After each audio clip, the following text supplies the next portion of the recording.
Vamos lá, pessoal. Vou fazer aqui uma pequena intro rapidinha, que eu acho que é super importante. Para quem não me conhece, sou Fernando Pataro, um dos sócios fundadores do Arena Hub. Hoje eu vou ter o prazer de conversar não só com um amigo, uma das pessoas que eu mais admiro no ecossistema de inovação em esportes, um dos percussores de inovação no esporte no Brasil. Quando ninguém falava de Sports Tech, o Bruno já falava de Sports Tech, mas não só de Sports Tech, ele vem acompanhando o desenvolvimento do mercado, olhando sempre novas tendências, e hoje ele representa a Tivis, né, Country Manager da Tivis no Brasil.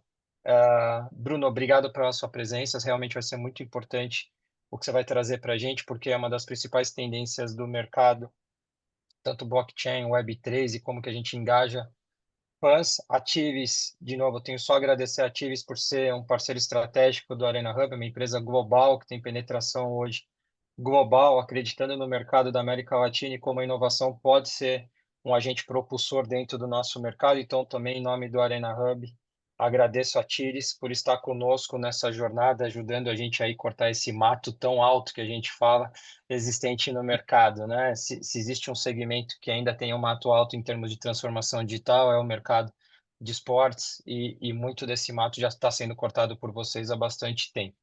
Bruno, então, em nome de todos aqui do Arena Hub, de novo, muito obrigado pela sua presença. Eu acho que o que você vai trazer vai ser muito rico a todos. Acho que a dinâmica que a gente pode emplacar, Bruno, é posterior ou durante a apresentação, caso você fique confortável e queira sempre abrir para perguntas.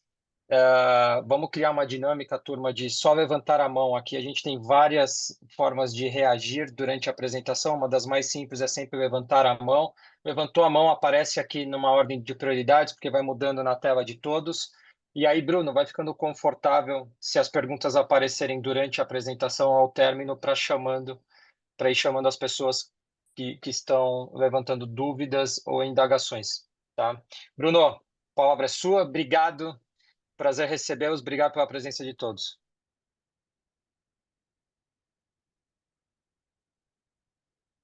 Vocês estão me ouvindo? Não, eu tô no mudo. Estamos ouvindo. Agora estou te ouvindo. Eu tô Consegue vendo, ouvir. é muito botão ao mesmo tempo aqui, aí é muita tecnologia em conjunto, né? Eu vou falar de tecnologia. Mas vamos lá, pessoal, obrigado pela disponibilidade, obrigado, Fernando, obrigado, time Arena Hub aí pelo espaço aqui para poder falar um pouco de Chilis, poder falar um pouco de blockchain, de Web3, tecnologias emergentes.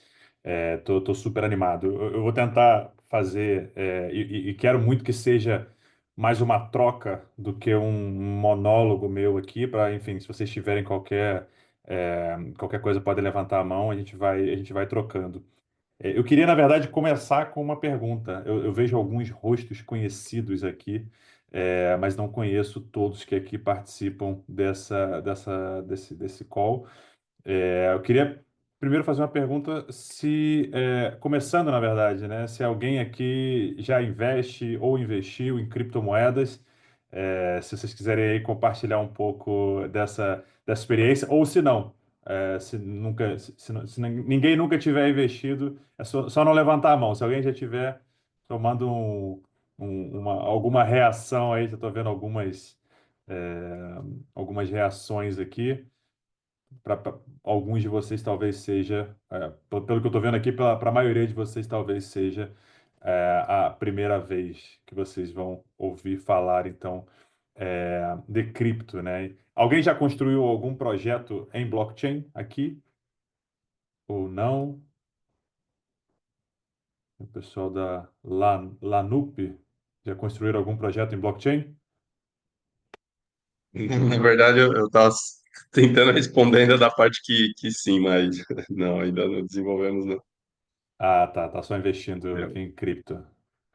Boa, legal. Bom, como o Patara falou, né, eu sou o Country Manager atualmente do Grupo Chiles, e dentro do Grupo Chiles a gente tem três verticais de negócios, né? A Chiles Chain, que é uma blockchain de primeira camada. Eu vou falar, em determinado momento aqui, eu vou entrar e falar um pouco mais, de forma um pouco mais aprofundada, o que é uma blockchain e como vocês podem eventualmente utilizar essa nova tecnologia dentro da estrutura de negócio de vocês. obviamente, se fizer sentido para o modelo de negócio de vocês, se vocês entenderem que que essa infraestrutura, que essa plataforma que existe, que é construída através da blockchain, se fizer sentido para o negócio de vocês, eu vou trazer alguns exemplos também de soluções que estão nascendo nesse momento, utilizando essa tecnologia específica. Então, dentro do grupo Chiles, talvez a marca que vocês estejam mais habituados ou conheçam mais é a marca da Sócios.com, até por conta dos nossos acordos com diversos clubes, né? São mais de 80 propriedades intelectuais hoje que fazem parte do nosso ecossistema, e a marca Sócios.com ela sempre foi a marca predominante ali dentro desse ecossistema, né? Para os desenvolvedores que constroem soluções dentro da nossa rede, a Chiles acaba sendo um pouco mais conhecida, e aí o que une, na verdade, a Sócios.com, que é uma carteira de autocustódia, muito parecido com uma MetaMask, vamos dizer assim, que talvez seja a carteira de autocustódia mais conhecida no mundo. O que une a Chilis e a Sócios.com são os Fan Tokens, que também é uma marca registrada nossa, né? Por mais que outras empresas acabam utilizando, né? Por ser acabou virando um produto, o que é super interessante, né? Muitas marcas acabam nascendo e acabam virando tão popular, né, que a gente acaba conhecendo ela como produto. O Bombril é um grande exemplo. Ninguém chama de lã de aço, as pessoas chamam de Bombril. Então, os fan tokens, eles são uma marca e uma marca super, enfim, que a gente tem investido cada vez mais agora também. E é a conexão, né? São os ativos digitais, são os tokens dos clubes, né, das entidades esportivas que fazem parte dentro do nosso ecossistema, que são registrados utilizando essa nova tecnologia que a gente vai entrar em mais detalhes, e você pode adquirir e interagir com ela através da nossa carteira de autocustódia, que é a Sócio.com. Acho que a gente pode falar um pouco aqui também de como nasceu, né? De onde surgiu a ideia dos fan tokens, de onde surgiu a Sócio.com. Eu costumo brincar que é um momento, é um casamento perfeito na história, né? Porque ele nasce num momento de pandemia, né? O produto fan token, ele nasce num momento onde os clubes de futebol não tinham o seu principal produto, né? Que é o jogo, né? E eles precisavam pensar em formas diferentes de interação com o seu torcedor. Se você não tem jogo, o que que você faz? Como vivem os programas de sócio-torcedor, que na sua grande maioria são focados completamente no ingresso do jogo. E aí a gente, naquele momento, tinha a ideia, né, muito por conta muito por conta de cripto, né, e toda a essência de cripto, de você ser dono dos seus ativos, você realmente fazer parte daquilo que você está desenvolvendo, né? O Bitcoin foi a grande primeira moeda a nascer utilizando a tecnologia blockchain. E ele é muito conhecido no mundo, né? Principalmente porque ele permitiu, pela primeira vez na história, a gente ter escassez de um ativo digital. Então você tem a possibilidade de ter um ativo que é digital e é escasso por conta dessa nova tecnologia que nasceu, que é a tecnologia blockchain. Então a gente está naquele momento onde o Bitcoin já nasceu, já está crescendo, já está começando a ter uma adesão mundial, as pessoas já vão começando a conhecer, o preço já está nas alturas, né? Você tem um produto que é irhackeável, as pessoas nunca até hoje conseguiram hackear a estrutura do Bitcoin. Por conta da sua estrutura, e ele é escasso, diferente de tudo que a gente já viu até agora, em termos enfim, de moedas, em termos de reservas de valor e tudo que vai nesse encontro.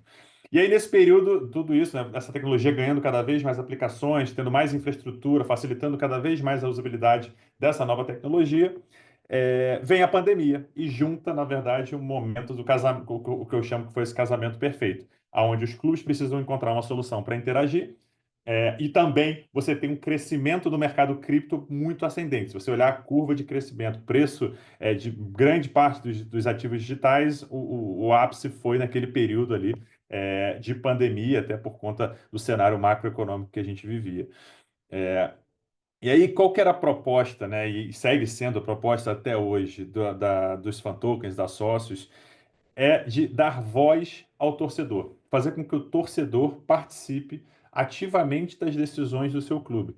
Então, se eu tenho o token do Flamengo, se eu tenho o token do Palmeiras, do Corinthians, eu posso, como aquilo é um ativo escasso, né? Eu só tenho 30 milhões, 40 milhões de tokens daquele time específico. Eu tenho 10, 100, 1000, 10 mil tokens, eu tenho um percentual daquilo. Eu faço parte, eu sou literalmente sócio, né, daquele produto, porque eu faço parte exatamente daquela comunidade, enfim, e cripto tem muito essa pegada de comunidades também. Então, além de tudo, ela é muito escalável, né? Então, a gente tinha um produto que dava voz ao torcedor, que não necessariamente estava linkada com o jogo em si, de uma forma super escalável, no momento onde cripto ganhava e ganha uma ascensão global. E aí, com isso, a gente conseguiu e vem conseguindo trazer cada vez mais propriedades intelectuais para dentro, cada vez mais equipes e torcedores também, juntando esses dois caminhos. Aqui um pouco das marcas hoje que fazem parte desse nosso ecossistema. Enfim, e aí o nosso objetivo, a gente brinca, né, que a gente está focando na Web 3.0, que é a evolução da Web 2.0, que é a evolução da Web 1.0, né? Mas o que é a Web 1.0? A Web 1.0 vem da internet, né? A possibilidade de você acessar um domínio comum com outras pessoas. E aí a Web 2.0 é a evolução disso, que aí entra as redes sociais, a interação entre pessoas. E aí disso a gente vem com a evolução disso tudo, onde você pode não só fazer parte desse ecossistema, você pode interagir com outras pessoas, mas você também pode ser dono daquelas propriedades que estão sendo desenvolvidas ali dentro, o dono realmente desse ecossistema. Então, enfim, aqui um pouco das marcas que a gente tem hoje dentro que são parceiros nossos, né, como Paris Saint-Germain, Manchester City, Flamengo, Arsenal, Roma, enfim, uma série aí se vocês entrarem no nosso site, vocês conseguem ver a lista completa também do que a gente tem de IPs aqui dentro.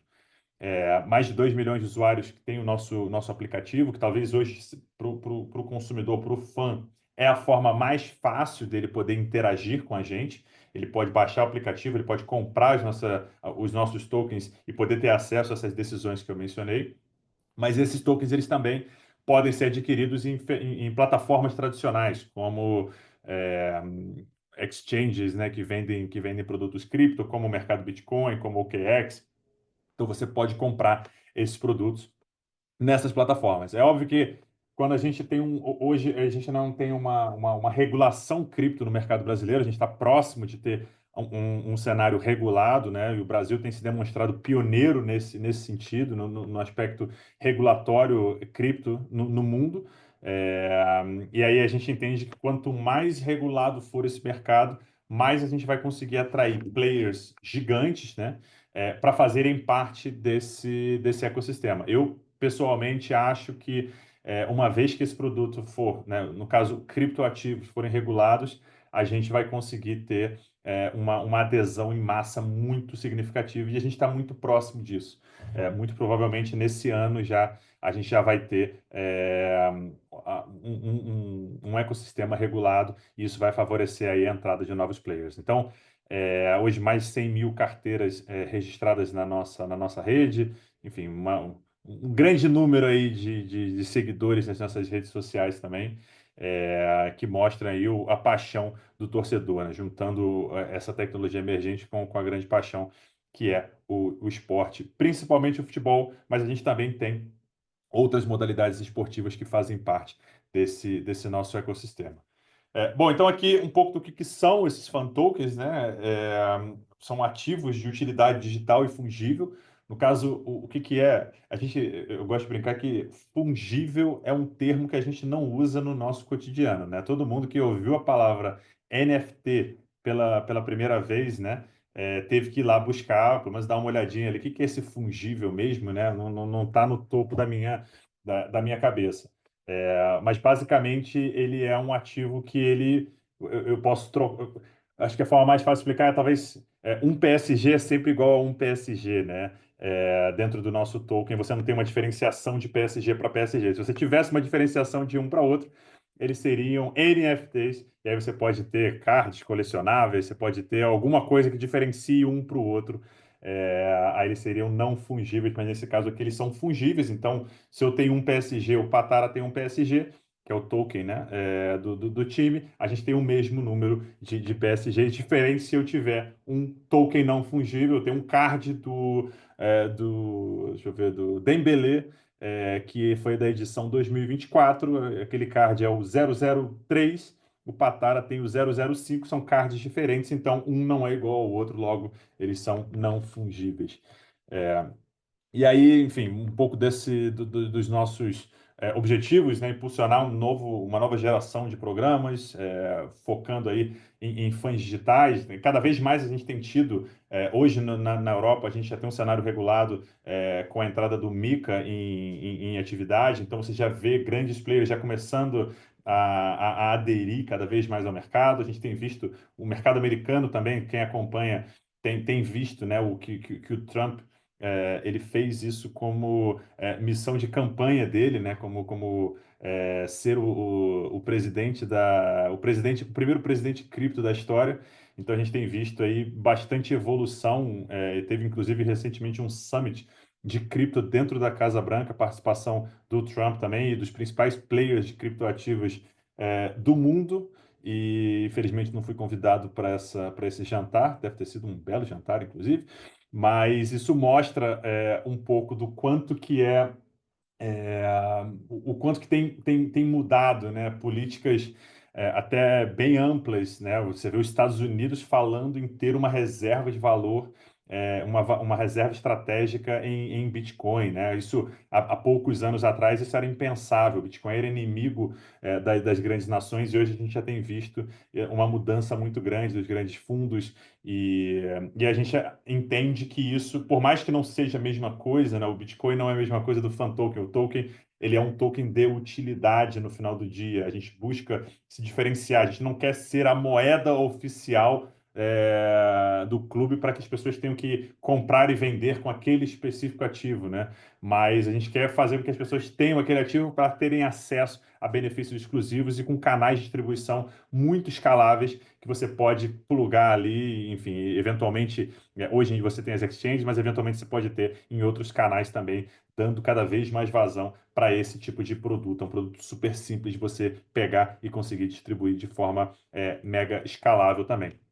E aí, com ele, você pode, como eu falei, influenciar as decisões da sua equipe de acordo com o interesse do que aquele time tem, né? Às vezes, as decisões elas eram muito centralizadas. Eu acho que quando a gente fala de blockchain, a gente naturalmente precisa falar de descentralização também. A gente vai entrar um pouco mais em detalhes nisso, mas a ideia aqui é a gente conseguir descentralizar as tomadas de decisão que normalmente eram tomadas dentro de uma sala, dentro de um clube, e agora elas podem ser tomadas de diferentes formas através dos próprios torcedores, de uma forma super aberta, transparente e visível para todo mundo, que são alguns dos benefícios aí que a blockchain nos traz.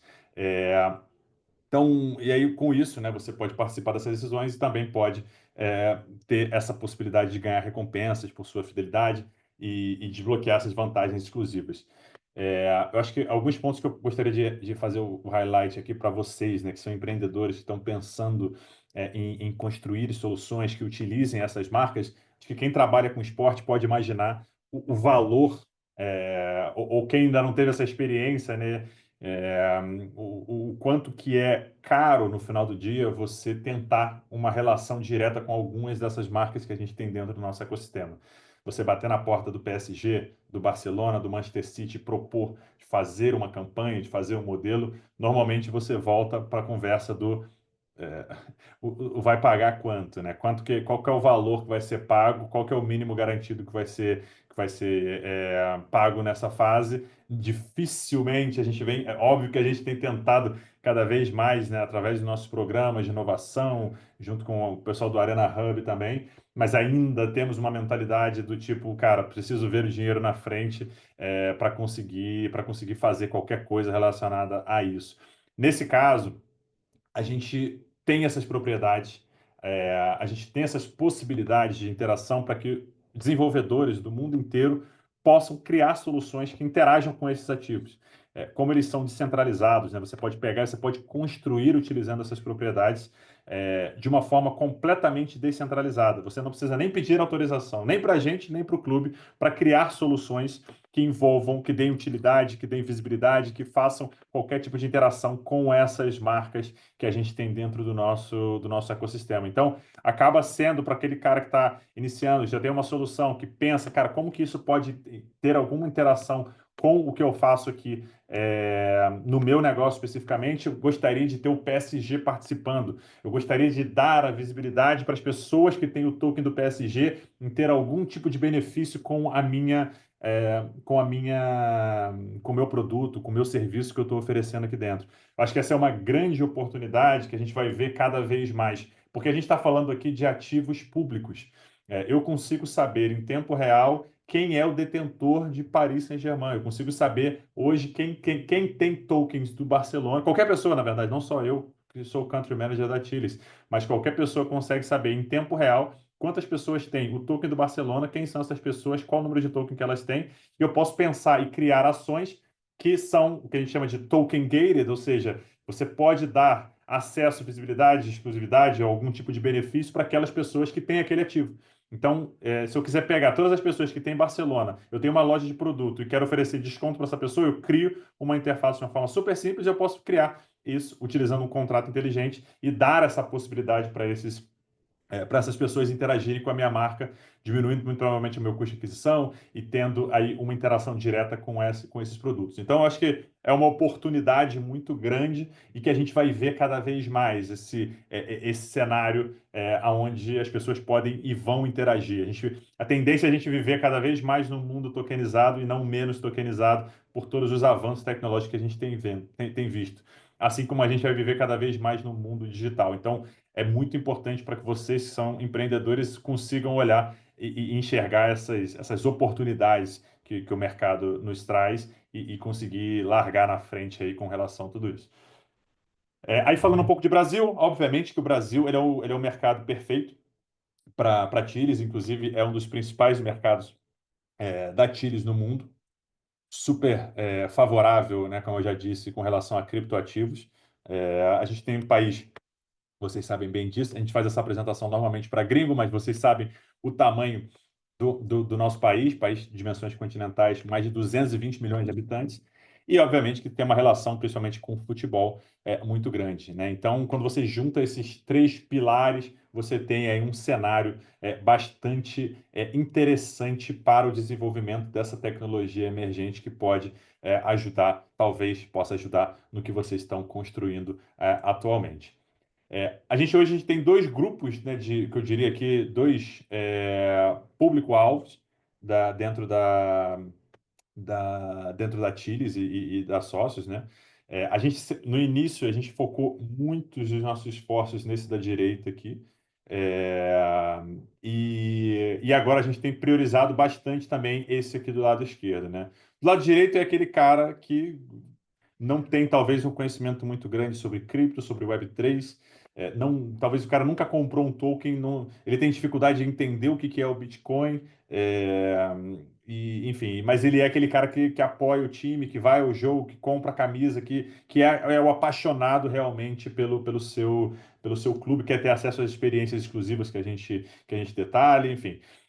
E do outro lado você tem o cara que é o cripto entusiasta, né? O cara que já tem algumas, já criou talvez uma conta numa exchange, já tem uma carteira, já tem algum tipo de acesso ali, ou já comprou, já transacionou, já consegue talvez ver ali alguma transação que aconteceu na blockchain, já consegue dar esses primeiros passos aí nesse sentido. E aí eu vou entrar aqui nesse ponto especificamente. Vocês conseguem ver minha tela? Estão vendo minha tela, né? Tô vendo sim, Tá, Bruno. tá, beleza. É, a tela que eu digo que eu fiz algumas anotações aqui para essa parte. Vocês estão vendo a apresentação, no caso, né? Tô Eu tô com vendo dois mais abas na minha. Não, que é afinal bloco. o que é blockchain. Tá, beleza, maravilha. Não, eu fiz algumas anotações aqui para não perder nada e conseguir passar aqui em detalhes para vocês. Bom, afinal, o que é blockchain? Eu tinha colocado que raios é blockchain, mas a Marina achou que era mais prudente colocar a final que a blockchain, e eu, olhando agora, realmente concordo com ela, que é uma decisão acertada, mais uma, do nosso time de comunicação. Bom, o conceito de blockchain ele é bem amplo e eu gosto de dizer normalmente que cada pessoa que for explicar blockchain para vocês, ela vai sempre trazer um pouco da especialidade dela. Muito parecido com a internet. Se alguém for explicar para você o que é a internet, ela vai explicar com viés do que ela fez, qual que é o passado dela, qual que é a experiência passada que essa pessoa teve na sua carreira. Se for uma pessoa de social media, ela vai, enfim, falar dos benefícios da internet para aquela modalidade. Se for uma pessoa de telecomunicação, ela vai fazer um pouco puxando para o outro lado. Eu vou tentar aqui ser um pouco mais generalista e prático também, para dar a vocês uma visão talvez um pouco mais ampla dessas possibilidades, dessa nova tecnologia, conhecida, novamente, né, como a evolução do que a gente chama da internet. É, então, basicamente, a gente diz aqui que a blockchain, eu colocaria ela basicamente em 4 componentes, né? É um registro aberto com o qual várias entidades podem contribuir. Pensa numa planilha ou um documento aberto do Google, onde a gente poderia estar trocando e podendo interagir entre a gente esse documento. Então, ele é um registro de transações que ele é aberto.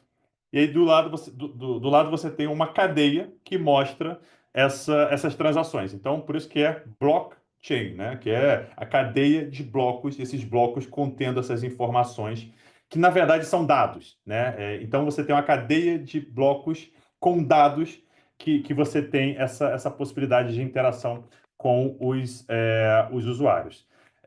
Nessa cadeia de transações, todo mundo pode ver os registros que acontecem em tempo real e principalmente de forma transparente. Diferente do seu banco, por exemplo, né? Que o seu banco você tem as informações, mas elas são limitadas para você. Eu não consigo saber quanto que o Patara tem na conta dele nesse momento. Talvez ele não gostaria que eu tivesse acesso, mas no universo cripto, isso é tudo visível. Vocês podem acessar a carteira das pessoas e saber quanto é que aquela pessoa tem de Bitcoin, de Ethereum, de fan tokens, de NFTs, você consegue saber. E com isso, obviamente, você tem benefícios e você tem malefícios do outro lado também, mas a forma como a blockchain ela é construída, ela permite com que você tenha essa visibilidade. E você pode acompanhar aí em tempo real qualquer pessoa. Então você pode pegar o maior cara que tem mais cripto na carteira, você pode ver em tempo real o que esse cara está comprando dia a dia, assim, o que ele está indo, o que ele está fazendo, e copiar a carteira dele ou não, enfim, você pode fazer literalmente o que você quiser com essas informações.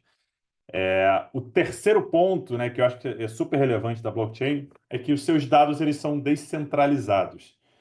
O que significa que qualquer pessoa pode visualizar e acessar essas informações.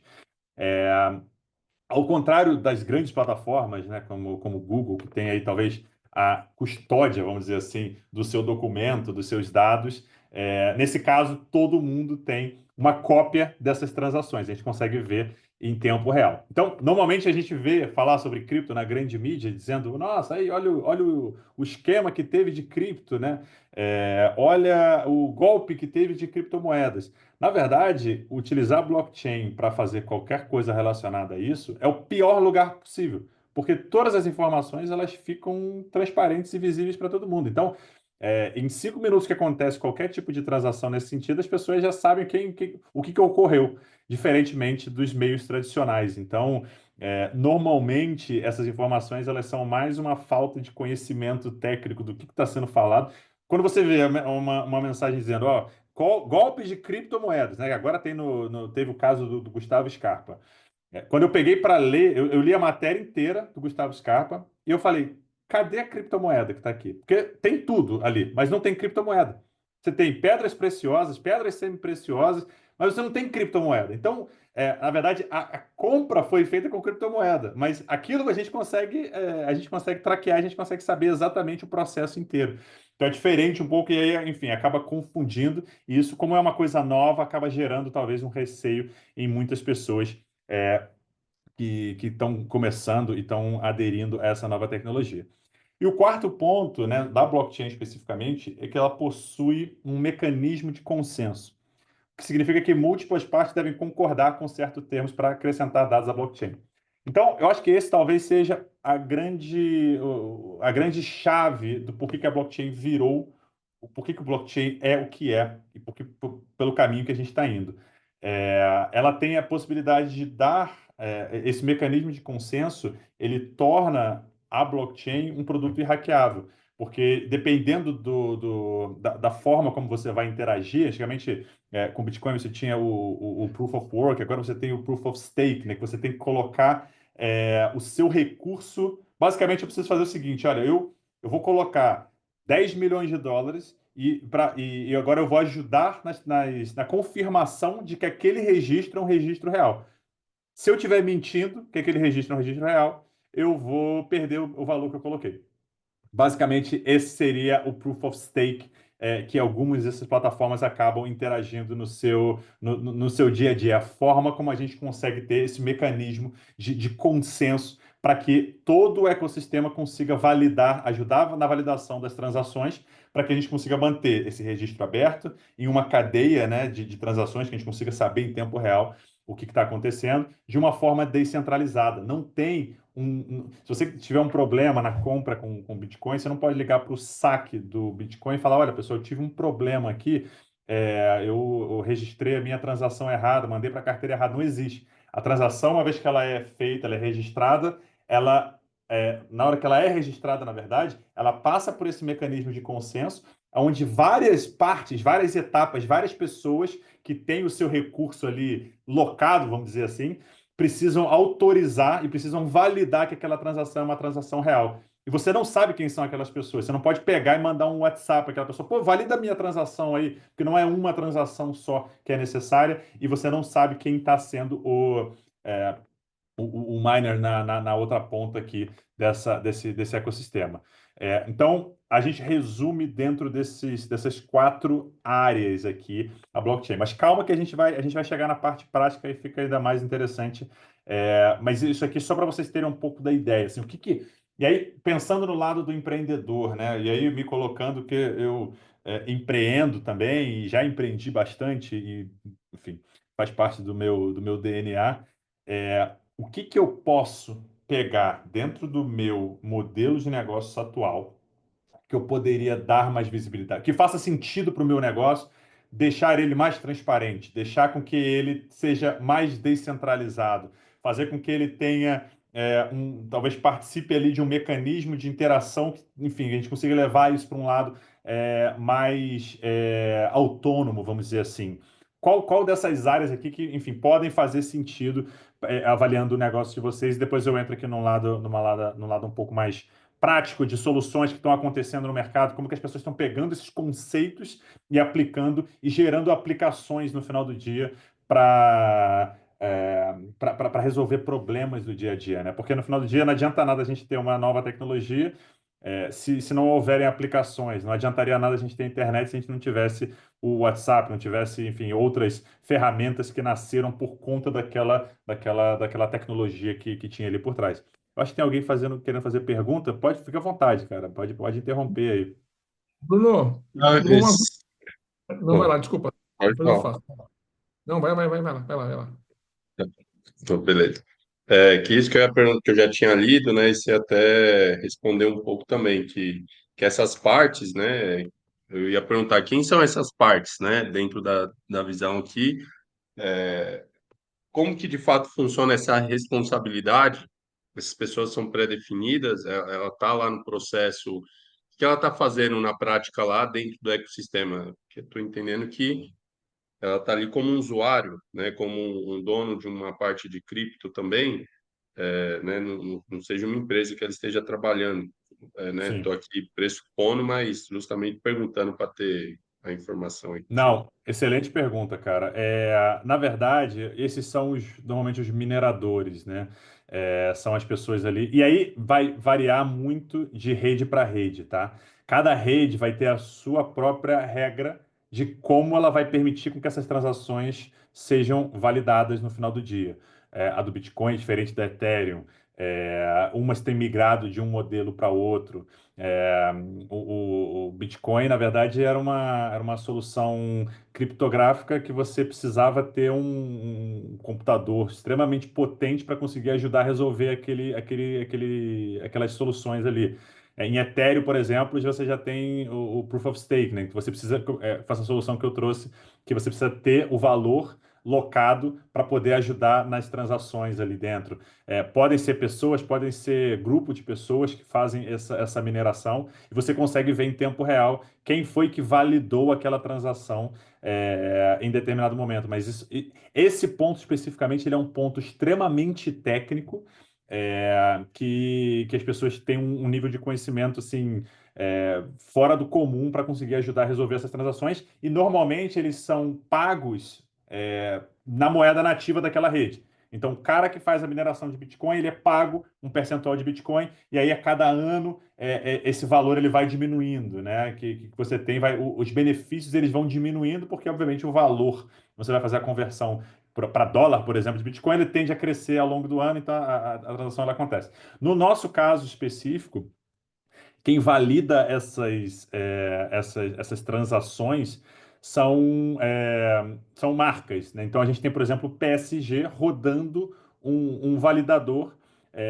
para conseguir dar suporte e participar da governança. Então varia novamente. O PSG ele precisa colocar um valor em stake, né? No nosso caso, a gente é um Proof of Stake Authority, que a gente chama, que a gente precisa, tanto que ele faça o stake, ele precisa alocar um valor em criptomoedas para poder fazer parte daquele ecossistema e também precisa ser aprovado por outros validadores para poder ajudar a gente, tanto na validação técnica, aí já é uma questão bem técnica, mas também no que tange a governança. Então ele participa, se a gente quiser adicionar hoje, dentro da rede da Tilis, por exemplo, se a gente quiser colocar 10 novos validadores, a gente não pode fazer isso de forma assim, a gente chegar lá e falar, vamos adicionar 10. A gente precisa da autorização dos validadores atuais para eles permitirem que a gente adicione 10. Então, aí, depois tem a votação, eles conseguem participar. Então, varia muito. Respondendo a sua pergunta de forma objetiva, varia de rede para rede, aí você tem que entrar e ler mais sobre aquela rede específica, quais são os requisitos para você rodar um nó, para você, enfim, virar um minerador dessa rede também. Show. Aí falando, só pegando mais um detalhe aí do que você falou, a blockchain, então, ela é contextualizada com base nessas questões todas, não é uma tecnologia que eu já vou utilizar pronta, que existe já uma regra pronta, né? Essas regras vão ser definidas por esses validadores que eu constituí. Então, se você quiser construir uma blockchain, sim, mas você não necessariamente, talvez, muito provavelmente, não precisa construir uma blockchain, porque hoje existem já redes que você pode utilizar dessas redes sem ter que construir. Construir uma rede do zero, ela é bastante complexa, você pode imaginar. Então, você pode hoje, por exemplo, dependendo do produto que você quer desenvolver, você pode escolher uma das redes, né? Aí você vai ter que ler prós e contras de Sim. cada uma das redes. Você pode escolher na Ethereum, por exemplo, que você tem um número de pessoas muito grande, você tem uma liquidez muito grande em Ether, fazendo parte ali da carteira das pessoas. Então, pode ser, mas é uma transação um pouco mais cara. Então, se for um produto muito barato, talvez não faça sentido você fazer em Ether, talvez faça sentido você fazer isso numa segunda camada, que é Polygon, por exemplo. Se for um produto específico, de esporte, por exemplo, faz muito mais sentido você construir na Tilis, né? Porque a Tilis já tem 80 propriedades intelectuais que fazem parte desse ecossistema e milhões de usuários que já compram produtos parecidos. Então, vai muito dessa tua análise do o que eu quero construir e qual é a rede que faz mais sentido para aquilo que eu quero fazer. Aí você precisa fazer uma análise. A gente se diferencia, aproveitando essa tua pergunta, a gente se diferencia através da nossa relação com os nossos parceiros. Então, se você quiser construir um produto de esporte, eu garanto para você que é muito mais interessante para um cenário de custo de aquisição, de relacionamento com marcas, que faz muito mais sentido você construir na rede da Tilis do que você construir em qualquer outra rede. Então, fica inclusive a dica para quem quiser desenvolver algo com esporte, utilizar Sim. a rede da Tilis também. E a rede hoje, falando um pouco do passado, ela era uma rede fechada, a gente não permitia com que desenvolvedores construíssem utilizando a nossa rede. Hoje, a rede da Tiles é uma rede aberta. Então, qualquer pessoa hoje no mundo inteiro que tiver conhecimento de desenvolvimento em tecnologia blockchain, ela pode construir na nossa rede e pode ter essa interação direta com os nossos tokens. Então, essa é uma novidade que a gente lançou no ano passado. A gente permite agora com que as pessoas tenham esse nível de interação. Então, faz muito sentido você ter essa relação direta. Top. Muito obrigado. O Boa. Ricardo tá com a mão levantada aqui também, Bruno. Opa, vai lá, Ricardo. Desculpa interromper também. Eu migrei de celular para o computador aqui, mas e aí nesse período eu devo ter perdido um pouco, mas pensando na possibilidade de desenvolver em cima da blockchain de vocês, pô, legal, olhando muito para o mercado de esportes e principalmente para os tokens que vocês já têm construídos, o que você entende como, de fato, grande alavanca para essa tomada de decisão, né? Ao invés de decidir desenvolver em outras blockchains? Você disse com relação a. Eu acho que. Quanto, Pode falar. pode falar, pode falar. Não, não, eu penso assim, o quanto pode ser talvez mais rápido, mais robusto desenvolver em cima da Tilis ao invés de tomar a decisão de desenvolver em cima de outra blockchain? Eu acho que se resume. A resposta para a sua pergunta ela se resume em duas. Uma delas é isso que eu falei com relação às marcas, né? Você já tem um ecossistema com diversas marcas que você pode criar produto que tenha interação direta sem ter que ir lá bater na porta do PSG, pedir autorização e ter que assinar um acordo e ter um montante a ser pago para ele. Você pode interagir diretamente com esses produtos aqui na nossa rede. Se você fizesse na rede da Polygon, por exemplo, você não teria essa possibilidade. E o outro é a comunidade, né? A gente sabe, a gente que empreende sabe o quanto é difícil você ter aquele first paying user, né, cara? Aquele cara, o primeiro cliente pagante ali, depois você conseguir chegar no 10, no 100, no 1000, no 10 mil, não é tarefa normalmente fácil. Então, aqui a gente já tem milhões de consumidores que já confiam na nossa rede, que já tem o nosso token, né, que é o CHZ, na sua carteira, e você consegue, junto com a gente, dar visibilidade para esse produto para um público, um nicho do mercado, né, que são torcedores, que tem aí essa proximidade. Então, eu diria que se resume a esses dois. Além disso, no cenário de desenvolvimento especificamente, a nossa rede é uma rede que a gente chama de EVM, ou seja, ela segue as regras de forma muito parecida com as regras da Ethereum, né? Então, se você pega um desenvolvedor que talvez seja a rede que tem o maior número de desenvolvedores atualmente, ainda segue sendo, você consegue seguir as regras ali e você consegue ampliar a possibilidade de desenvolvimento nesse sentido. Então, eu colocaria essas três possibilidades aí do porquê que faz sentido você desenvolver na rede da Tilis. Tem mais alguma pergunta aí? É que eu não estou vendo vocês, pessoal. Não, tem Bruno, outras mãos levantadas aí, desculpa. Segue. Mazuca aqui, Bruno, tudo bom? Beleza. Fala, Mazuca. Vamos lá. Não, eu tô pegando até. A gente já tem, acho que da nossa. Pessoas que estão assistindo, a gente tem muita gente de startups, né? E tem gente também de entidades e investidores, etc. e tal. Acho que recuperando um pouco, né, daquele questionário que a gente soltou, e acho que pegando um pouco o gancho na pergunta do Mota e do Miller também, nos assuntos práticos, né? E um dos pontos que foi levantados é a parte de utilidade prática mesmo, como você já falou, né? E a questão dos contratos, dos smart contracts também. Acho que foi um assunto que surgiu bastante interesse das pessoas de maneira geral. Um pouco desse lado, você já falou, mas só recuperando um pouco. Pô, eu sou uma entidade esportiva, né? E você tem casos super legais já rodando no Brasil, não só de futebol, mas também em outras entidades esportivas como a CBV. Cara, vamos lá. Estou chegando aqui. Caso prático, como que a Tiles pode me ajudar, né, a alavancar meu negócio? Ir para uma startup, e aí qualquer que seja startup, seja de engajamento de fãs, seja startups que prestam serviços para o mundo. Na prática, vamos lá, como que você pode me ajudar a alavancar meu negócio, aproveitando a rede que você já construiu global, como você acabou de falar para o Moto, né? Eu vou segurar essa tua pergunta, Mazuca, e eu vou seguir a apresentação aqui, porque eu acho que ela responde, esses dois próximos slides aqui que eu tenho, eu acho que ela responde da tua pergunta. Vou só deixar aqui as outras duas perguntas aqui, mas eu já entro, eu acho que isso são, na verdade, os dois pontos importantíssimos aqui para a gente tocar, e vamos falar mais sobre isso sim. Tem mais alguma aí antes da gente seguir? Luiz Carlos. Opa!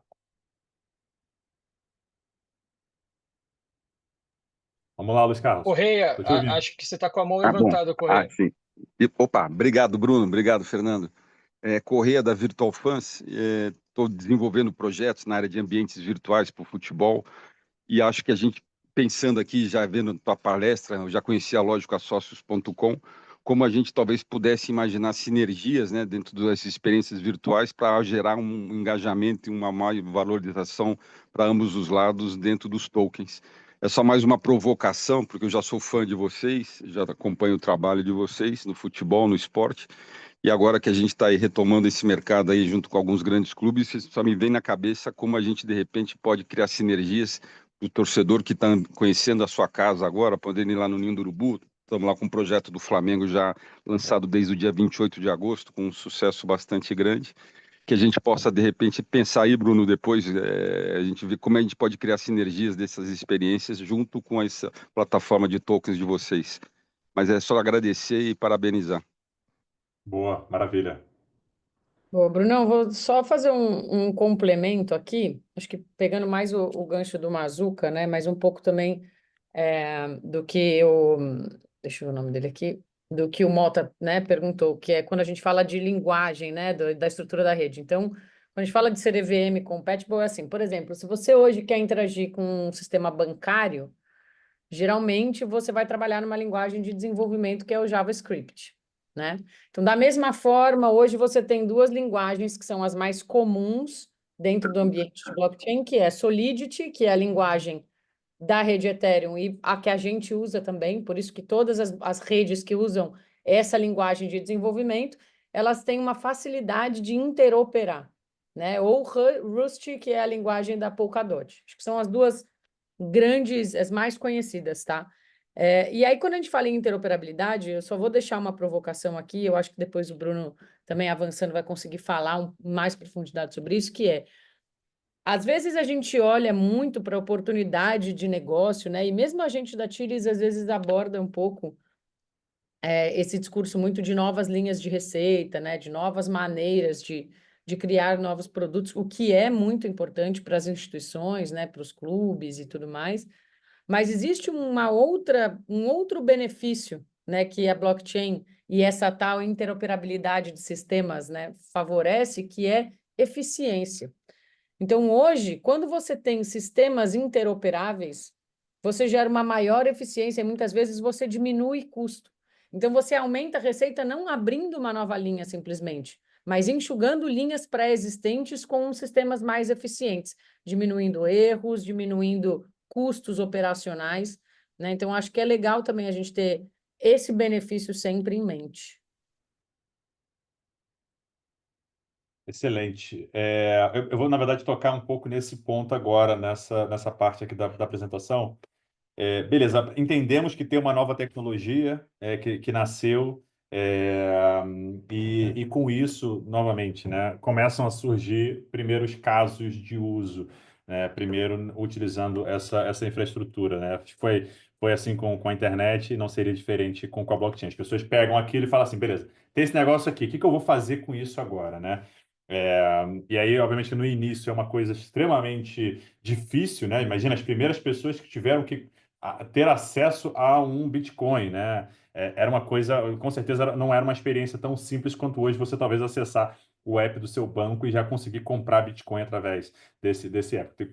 Garanto a vocês que não era simples dessa forma. A evolução natural é que cada vez seja mais fácil, assim como é fácil a gente fazer uma call hoje aqui com, enfim, pessoas do Brasil, do mundo inteiro, conectadas aqui em tempo real. Isso aqui não era possível quando a internet nasceu, ela é possível hoje porque o objetivo da internet é conectar as pessoas. Então, nesse momento, né, da tecnologia, eu acho que tem três grandes áreas aqui aonde essa tecnologia ela tem ganhado mais tração.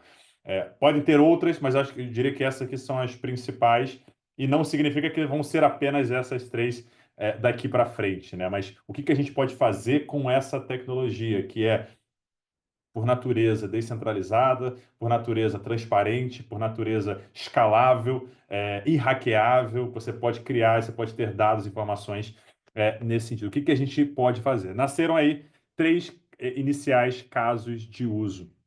O primeiro deles é a identidade. E aí, olhando, tentando trazer um pouco do caso prático, né? Se a gente olha para o nosso dia a dia, a gente tem diferentes identidades, né? A gente tem identidade, talvez você tenha a sua identidade CPF, conta no banco, conta na loja de roupa, conta no plano de saúde, contas em diferentes médicos que você faz o exame, você vai. Nada disso ele está num local, diria, centralizado, né? Todas essas identidades levam a uma fragmentação de dados, onde você é o único ponto central que junta tudo isso, mas você não consegue ter um local ali onde você consiga juntar todos esses dados. Eles não conversam entre si, porque normalmente eles estão registrados em bancos de dados centralizados. Então, o banco precisa ter uma autorização de interação com o meu médico, que precisa ter uma interação com o local onde eu faço o exame. Quando a gente olha para a blockchain, tem uma gigante diferença. Onde esses bancos, eles são... Imagina que eu tenho o banco dos meus fan tokens, o banco de dados que é descentralizado dos meus fan tokens. Imagina que eu sou uma marca e agora eu criei uma ação utilizando blockchain e eu tenho aquele registro público que pode interagir com aquela outra marca. E aí, olhando lá na frente, esse cenário de identidade descentralizada, ele permite o que a Marina trouxe. Ele permite essa interoperabilidade de sistemas que podem conversar com bancos de dados diferentes, pelo simples fato deles serem transparentes e também serem descentralizados. Então, nesse cenário de identidade, você também tem a possibilidade de criar centenas, milhares, milhões de identidades diferentes em tempo real a um custo super baixo e de uma forma super rápida. Então, você pode criar um grande número de identidades sem a necessidade de um órgão regulador. Eu não preciso ir ao Detran para criar a minha carteira digital. Eu posso simplesmente criar isso através da internet, posso simplesmente criar isso através do computador e interagir com diferentes tipos de criptoativos. Isso quando a gente olha para um cenário até um pouco mais catastrófico, né, de pessoas que talvez tenham que fugir dos seus países, né, que são exiladas e, enfim, o cara ele tem ali essa possibilidade de ter acesso a esse tipo de benefício também, de ter essa identidade sendo construída. Do outro lado, a gente tem a moeda, que normalmente e tem sido aí um dos grandes casos de uso, né? As pessoas conhecem normalmente a blockchain por conta das moedas que são criadas, Bitcoin sendo a primeira, e aí outras que vêm nascendo. Todos os dias nascem centenas de milhares de novas moedas utilizando tecnologia blockchain. Eu diria que 95, 96, 99% dessas moedas não existirão, não é nem em 10 anos, né? Acho que em 6 meses a grande maioria dessas moedas ela deixa de existir, porque elas nascem sem nenhum propósito, muito parecido com a bolha da internet lá atrás, né? Onde você simplesmente construía produtos na internet, né? E aí aqui você tem um pouco dessa mesma linha, né? Quando você tem uma coisa nova, as pessoas ficam procurando aquele hype. Então, quando você pega a moeda e aí a gente junta com identidade, imagina novamente, né? Você tem um modelo onde as pessoas podem criar identidade sob demanda e a partir de agora ter acesso a fundos, né? Ter acesso a recursos, ao invés de bancarizar o mundo inteiro, incluir as pessoas no sistema tradicional, na verdade, a gente converte as pessoas e transforma elas em bancos. As pessoas, elas são o próprio banco e elas podem criar as suas próprias realizações bancárias, né? Então, ela pode emitir a sua própria moeda, pode interagir com a moeda de uma forma completamente descentralizada, sem passar necessariamente, novamente, por um banco, por um cenário centralizado. E aí, o último deles, né, é o que junta, na verdade, os dois. O terceiro ponto une a identidade à moeda. E aí a gente tem a representação do indivíduo, da sua forma que ele for, e temos uma moeda. E aí, o que é o smart contract no final do dia? O smart contract, ele é a lógica. Eu permito com que agora a gente tenha possibilidades de adicionar lógica dentro desse processo e uma plataforma aberta para todos. E aí, que na nossa visão, ele está o grande game changer da indústria, né? Eu posso permitir falar o seguinte, olha, através de um contrato inteligente, se você colocar, tiver dentro da sua identidade, né, que normalmente é a sua carteira, e você tiver a sua moeda, você pode ter acesso a X, Y, Z se você cumprir o requisito A, B ou C. Então, eu acho que essa que é a grande oportunidade. Quando a gente olha para, voltando novamente para o universo prático, né? Tentando sair do universo filosófico e voltando para um pouco para a prática. Quando a gente vai, imagina que alguns de vocês talvez já tenham que ter vendido ou comprado um carro usado. E quando a gente faz a compra de um carro assim, como que você faz, né? Você precisa ir no Detran registrar o carro para aquela outra pessoa e você precisa pagar aquela pessoa. Mas o que que você faz primeiro? Você registra o carro no nome da pessoa ou você paga? Ou você recebe, no caso, né? Esse é normalmente um problema que a tecnologia blockchain ela poderia resolver através de contratos inteligentes. Eu faço o seguinte, eu crio uma lógica, eu crio uma regra, dizendo que uma vez que esse carro, o nome do documento desse carro for transmitido, os fundos são liberados de forma automática para o cidadão XYZ no ato daquele momento.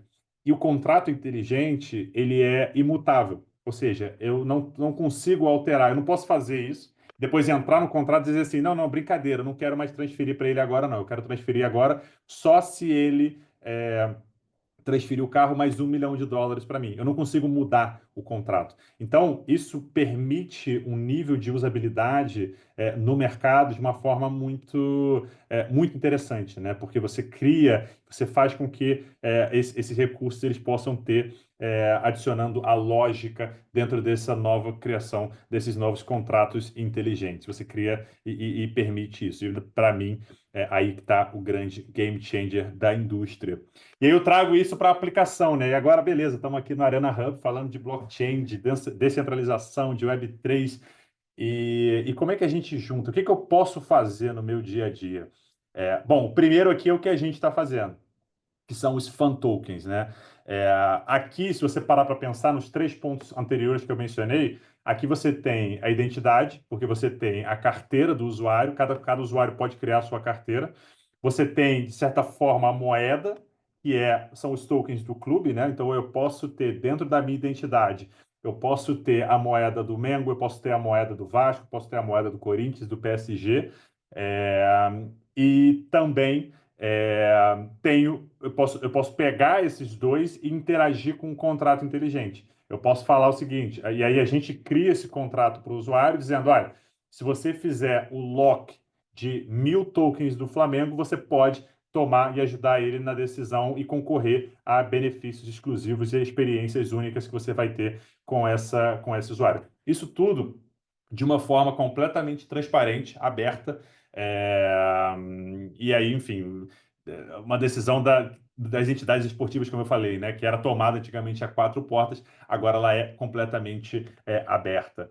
Além disso, a gente tem os próprios contratos inteligentes que podem ser desenvolvidos pela funcionalidade que vocês acharem que faz sentido. Temos colecionáveis digitais também, que não são tokens, como eu falei inicialmente, né? Não são tokens fungíveis, são tokens não fungíveis. Você pode criar, imagina que você tem as figurinhas da Panini. Esse é um exemplo que eu sempre gosto muito de dar sobre colecionáveis digitais. Eu sempre colecionei figurinha, colecionei álbum, mas a Panini ela nunca divulgou quantas figurinhas tem de cada jogador. E aí, na última Copa do Mundo, o grande ponto do Neymar, né? Que saiu a figurinha Legend, que ela criou a figurinha Legend, que aparentemente era uma figurinha mais rara do Neymar. E aí a primeira matéria que saiu era a figurinha do Neymar avaliada em R$ 50.000. Aí depois já é R$ 25.000. Agora é R$ 5.000 a figurinha do Neymar, está desvalorizando a figurinha do Neymar. Mas no final do dia, era impossível você conseguir precificar esse ativo porque você não sabe na outra ponta quantas emissões você tem. No caso dos colecionáveis digitais, você consegue dizer, olha, a figurinha Legend do Neymar, ela é uma figurinha exclusiva que só tem 50 edições. Eu consigo criar um formato utilizando um contrato inteligente, dizendo que on-chain mesmo, consigo utilizar isso na própria blockchain, dizendo que aquele produto ele é um produto escasso. Assim como o Bitcoin é escasso, você pode criar ativos, fotos, vídeos, GIFs, que são escassos. Então, a gente fez aqui já na Tilis algumas ações, por exemplo, com a própria Confederação Brasileira de Vôlei, que a gente lançou os cards dos jogadores de vôlei, que são colecionáveis digitais.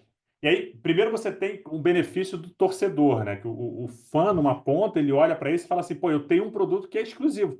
Só eu tenho o lendário do jogador fulano de tal. Só eu tenho porque só tem um daquele. Então eu consigo saber exatamente. E se eu for comprar, se o Mazuca quiser comprar daquela pessoa, ele vai saber de quem ele está comprando, qual o valor que ele está comprando. E aquilo tudo fica registrado, transação após transação, e é completamente visível para outras pessoas. Então, esse é um ponto super, super relevante que a gente aqui, inclusive, tem feito, que ajuda um pouco da indústria. Além disso, para marcas na outra ponta, é super relevante também falar que as marcas elas podem oferecer benefícios para quem tem aquelas figurinhas. Aqui provavelmente todo mundo viu a figurinha do Neymar, né? A figurinha do macaquinho que o Neymar comprou no passado, que também era um NFT, era um colecionável digital. Mas qual que era o grande benefício daquele NFT, né? Qual que era o grande benefício daquele colecionável que ele tinha? Primeiro, você fazer parte de uma comunidade mega exclusiva, porque só tinham 10 mil daqueles macaquinhos, só 10 mil pessoas têm. Mas, além disso, o grande benefício financeiro daquilo, é óbvio que você está falando de um produto escasso, então, logo, dependendo da oferta e da demanda, aquele produto pode subir ou diminuir de preço. Mas, além disso, qualquer marca do mundo inteiro poderia chegar para aquelas pessoas que tinham aqueles NFTs, que tinham aqueles colecionáveis, e falar o seguinte: olha, toma aqui, ó, R$ 10 para você gastar na minha loja aqui. E fazer aquela transação sem ter nenhuma interação direta com o dono daquela IP, daquela marca que era o Bored Ape no caso. Então, você cria um cenário onde quem tinha ou quem tem constantemente continua recebendo benefício. Porque as pessoas sabem, pô, se aquele cara tem aquele NFT, significa que ele é um cara extremamente visado no mercado e eu quero oferecer um benefício exclusivo para aquele cara. Então, na indústria de esporte é a mesma coisa. Pô, o cara tem a figurinha do vôlei, eu tenho um produto, eu tenho uma loja de vôlei, pô, faz total sentido eu chegar, eu fazer uma operação, já vou dar um benefício, vou dar um desconto, meu custo de aquisição ele vai ser muito menor do que eu fazer uma campanha numa rede social tradicional, que vai gerar ali talvez um custo de aquisição muito mais alto. Aqui eu consigo fazer algo direto, sem intermediário, direto no consumidor e permitindo com que existam essas interações. Então, o colecionável digital ele vai além do colecionável. Que além do colecionável ser escasso, eu consegui saber de quem é, eu consigo saber em tempo real se ele é um produto original, eu consigo também ter uma série de benefícios por conta dessas oportunidades ali dele ser, novamente, aberto, descentralizado, ser transparente para outras pessoas. Aqui eu coloquei outros que a gente tem, outros setores que a gente tem olhado, né, como on-chain ticketing, né? A gente sabe que a indústria de ingressos no Brasil, ela sofre muito com o cambismo, né? O cambismo pode ser resolvido com essa visibilidade on-chain, porque você sabe exatamente quem está comprando. Eu posso criar regras, por exemplo, dizendo o seguinte: olha, se você tiver esse ingresso, você não pode revender por mais do que XYZ, ou você não pode revender de nenhuma forma. Para você comprar, você precisa cumprir requisitos X, Y, Z, A, B ou C. Então, você consegue ter, num cenário onde você precisa ter transparência, ou pelo menos deveria ter transparência, você consegue agora ter uma possibilidade utilizando essa nova tecnologia para isso. Prediction markets também, que são possibilidades de você... eu diria que são casas de apostas sem a necessidade de um intermediário. As pessoas elas apostam entre si. Eu crio uma pool dizendo que hoje o Patara vai cortar o cabelo, vocês podem ir lá e votam se ele vai ou não cortar o cabelo. Assim, não tem um intermediário no meio. Eu criei a pool, todo mundo participa e eu crio as regras de como vai ser a divisão, se ele cortar ou não cortar o cabelo, se o Trump vai ser presidente ou não. E com isso nasceram os prediction markets também. Não são necessariamente apostas, né? Estão meio que numa gray zone desse universo, mas você tem essa possibilidade também, utilizando tecnologia blockchain para registrar todas as transações e conseguir fazer com que a divisão daquele recurso, utilizando um smart contract, também seja feito e seja uma coisa totalmente enfim, pública, para que as pessoas vejam qual que é a regra que está sendo aplicada. Programa de fidelidade descentralizados também. Então, eu finalizo aqui falando um pouco se a solução de vocês, né, se tem alguma possibilidade de integrar a blockchain ao modelo de negócio, porque essas aqui são algumas das aplicações que a gente ou está envolvido ou tem visto, mas longe de serem todas. as possibilidades. Eu acho que a gente está numa fase muito inicial, a gente tem nascido muita coisa, todos os dias tem novas aplicações acontecendo, e só assim a gente vai conseguir, de fato, ter cada vez mais pessoas, né? Tendo mais aplicações que ajudam a resolver mais problemas do cotidiano das pessoas, sejam fãs, sejam entidades, sejam startups, utilizando essa nova tecnologia que é extremamente revolucionária. Era isso que eu tinha, pessoal. Não sei se ficou alguma dúvida aí.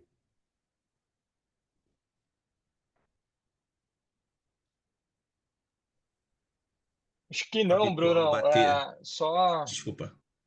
Fala aí, Fê. só o meu ponto é muito doido a gente estar nessa indústria há tanto tempo, né? Como a gente aplicar algo tão importante que é o futuro mesmo, não só do mercado de esportes, eu acho que de vários mercados, permeiam muito essa jornada que você trouxe, para um mercado que ainda precisa de transformação digital básica, né, Bruno? Eu acho que é muito do desafio que a gente vem passando no dia a dia, né? Então, muitos dos tomadores de decisão, e eu acho que foi muito do desafio que você teve, não só hoje em Tives, mas na sua jornada, né? Como que a gente coloca isso de uma forma efetiva, né? Para esses tomadores de decisão, uma vez que nem todos dominam o que está sendo exposto e trazido para eles hoje, né? A gente tem um mercado que precisa dessa transformação digital. Bom, mas do meu lado aqui, Bruno, de novo, assim, cara, muito bom. Bruno, eu acho que você está compartilhando sua tela ainda. Não sei se você vai querer ainda falar alguma coisa só, porque está aparecendo aqui o Rio Innovation Week, só para você saber, às vezes você não está ciente. Boa. Mas, Bruno, eu acho que foi um baita de um conteúdo.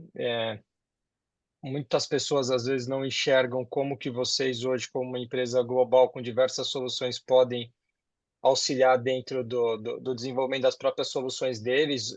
Uns pegaram mais rápido, e outros vão voltar para casa, eu acho que com to-do, porque é inevitável que os caminhos se cruzem, né? Então, por exemplo, o Luiz trouxe a solução dele. Cara, a solução dele é muito clara de se enxergar, seria literalmente que a gente brinca de plug and play, uma vez que clientes de vocês até são muito próximos, né? Então, por exemplo, ele fez a virtualização do Museu do Flamengo, como a gente pode construir uma jornada dentro do Museu do Flamengo virtual usando a solução de vocês. Quer dizer, a gente só está fazendo fan engagement na veia, né? Mas também não vou me alongar muito aqui nas palavras. De novo, Bruno, obrigado. Baita conteúdo. Mais alguém Bom, tem o alguma Bruno pergunta? não, Se tiver, fique à vontade Aqui, também do lado de cá para meu fazer sócio alguma tem pergunta. 4% da empresa. Marina, sempre muito bom também te ver. Obrigado também por todo o suporte, tá? Mazuca, acho que seria super importante as palavras finais também serem suas.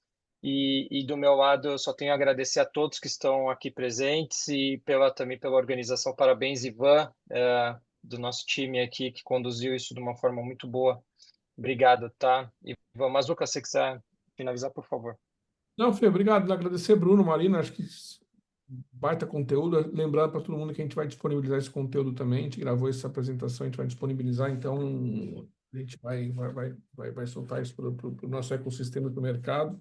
Não, agradecer, acho que tem várias outras atividades que a TID está desenvolvendo nesse ano e a gente também tem projetos ainda em conjunto. A gente tá para organizar, então, para fechar a data aqui de um evento presencial, tá?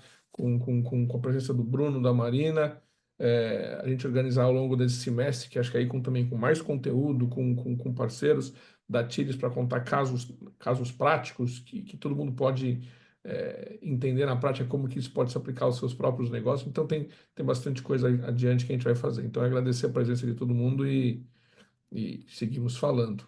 Bruno, Marina, valeu! Boa, obrigada, Mazuca. Eu queria só aproveitar antes que o pessoal saia aqui para fazer um teaser. Eu estou aqui em Florianópolis, eu fiz esse teaser também já no evento. A gente em breve deve divulgar, e a gente vai lançar um primeiro hackathon aqui no Brasil, exatamente para quem tenha ideias de soluções, quem queira começar a desenvolver novos modelos de negócio usando a nossa plataforma, né? E esse hackathon ele vai ser prévio ao hackathon global que a gente vai fazer em Paris no meio do ano, lá no Parque dos Príncipes.